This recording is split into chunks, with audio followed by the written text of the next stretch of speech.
Well, joining me in the studio for this part of our programme tonight are Asghar Bukhari, spokesperson for the Muslim Public Affairs Committee UK, and on the line we have Amjad Bashir, a UKIP MEP for Yorkshire and North Lincolnshire. Welcome to you both. Let me start with you, Asghar Bukhari.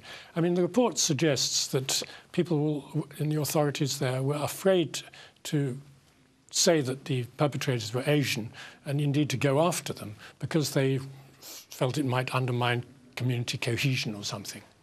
Do you think that was the right approach that they took? I'm sceptical about this, and there's two things. If it's true, what incompetence. I mean, to not to go after perpetrators because they're brown and they may be called racist. But I'm not sure it is true.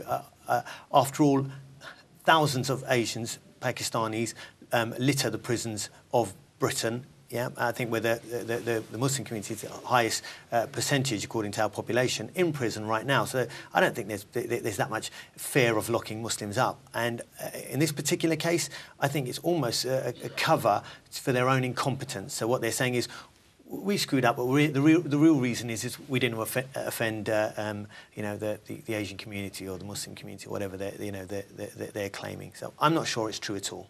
Well, Amjad Bashir, let me ask you the same point. Do you think there was some kind of caution on behalf of the authorities to go after this because they were worried about interracial harmony or integration or whatever? I'm not sure myself. If it is true, I think it's deplorable. I think they didn't act on my behalf as somebody who belongs to the Pakistani community, British Pakistani, proud British Pakistani. They didn't act on my behalf. I would sooner have got these guys locked up straight away and brought to book. They didn't act on my behalf. I don't think any member of our community asked that to be done. But do you think your community, if I can put it like that, because you've said our community, should have alerted the authorities to what was going on? Was there any way in which they might have known about this more than the authorities did? If they did, they should have exposed them. They should have come forward. Unfortunately, I don't live in Rotherham. I'm not privy to this information. You know, I think that we have to abide by the law, and if we find that somebody, irrespective of which community they belong to, they have to be reported. We have to support the police. These were young, vulnerable girls, 1,400 of them. 3 reports have been issued. The authorities are to blame for not taking the action. They should have acted sooner. It's a gross neglect and incompetence. And they can hide as much as they are trying to do, but they have been grossly incompetent. And Asghar, I mean, how do you think local authorities should deal with these cases? I think look, it's very simple. They've got their rules and they've got their regulations. The police deal with gangs all the time, whether it's, you know, trafficking human beings to drug gangs or, you know, gangs involved in all sorts of crime. This is just another gang involved in another heinous crime that's cost the lives of, you know, destroyed the lives of so many people. They know how to tackle it, and that's exactly how they should tackle it. They're breaking gangs every day, all day. Well, then why are they so incompetent in this case, then? That's the question that needs to be asked. But what they can't do is say we're incompetent, and the reason why incompetent is because we were afraid of the Pakistanis. Sorry, you can't just blame a community. We can't blame the Pakistani community because we would be offended that you're locking up, you know, paedophiles. What a disgraceful way to even, you know, something to say, as if Muslims are going to be offended or Pakistanis are going to be offended that you're locking some Pakistani paedophile up. We'd be the first ones cheering them on. So no, it's a way of scapegoating our community, and it's a way of you know, getting themselves off the hook. They are the ones that have let these girls down. They should pay the price, not us. Sadly, you know, it seems many of the reports, it's the Pakistani community that will end up paying the price for this. Well, Amjad, do you agree with that point? I mean, they are paying the price because at least the leader of the council has resigned now as a result of this. Well, they haven't fully paid the price. I think he's done the honourable thing belatedly. I think the police commissioner needs to resign. After all, he was responsible for looking after these vulnerable people, and now he's the chief police commissioner for the area. He needs to resign straight away. And I don't think the book just stops with the community. The community are not involved. These are individuals who have broken the law, and these individuals have to be taken to task. I think the community does have a role to play.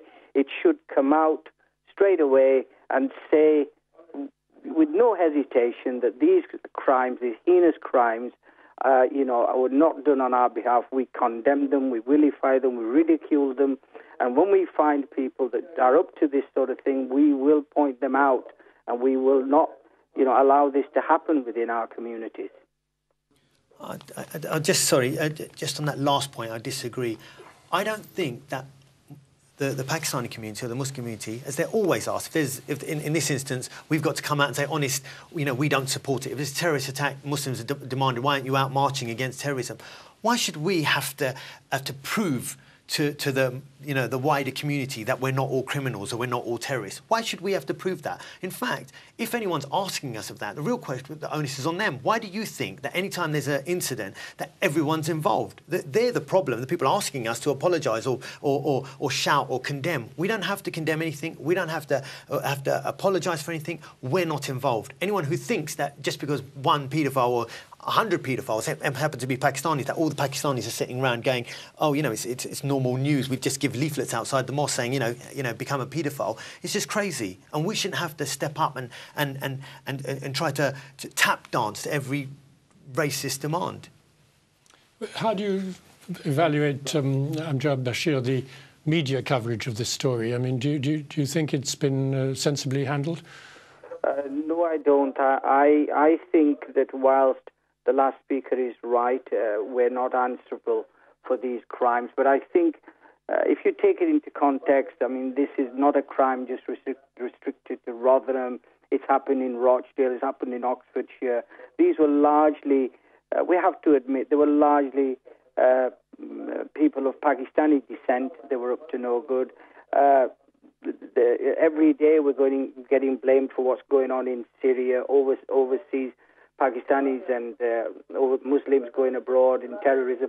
I think we do have a responsibility of, whilst we're not responsible for these heinous crimes, of demonstrating that we're very good citizens, that we do condemn this, and, it's wrong, and we're part of the whole society that condemns it, and we should put our best foot forward and make these statements. Forgive me for interjecting on that. Yes, no, please come in. You obviously disagree. I strongly disagree. I've never had a white guy come up to me and say, I know 95% of all crimes against young children are by white males. I'm not like them. I'm all right, because I never think they all are like them. So the fact that we feel that we have to come and say this shows there's a problem with the dynamic, with the society. Amjad Bashir is too much on the defensive. Absolutely, we shouldn't be on the defensive. In fact, we should be on the offensive. We should be saying to anyone who says that, how dare you? Why are you labelling a whole community for the crimes of one person?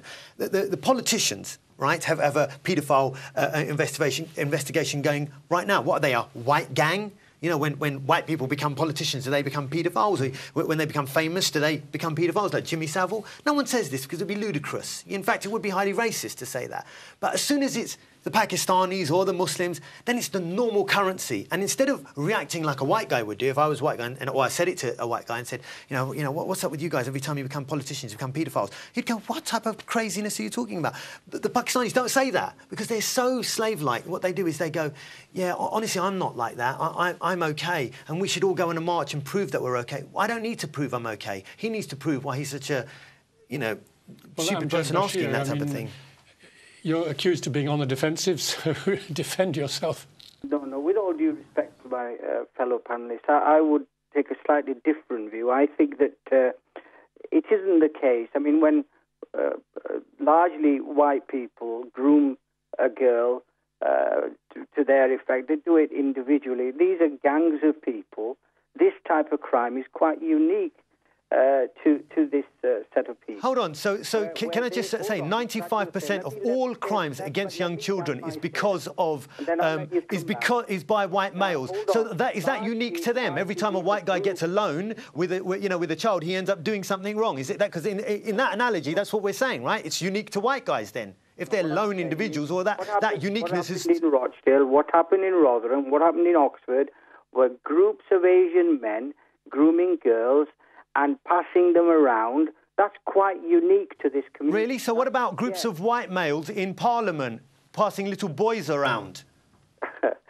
They're a gang, surely. That's unique to white males, isn't it? But for us to deny this, I think, is also a dereliction of duty. No, are you denying it? Forgive me, can I ask you, white males in Parliament right now who are paedophiles, are they a white gang that is uniquely white? I think I must interject here. I don't think it's been proven that there are white gangs of MPs who are abusing children. Well, that's one man. You're talking about gangs.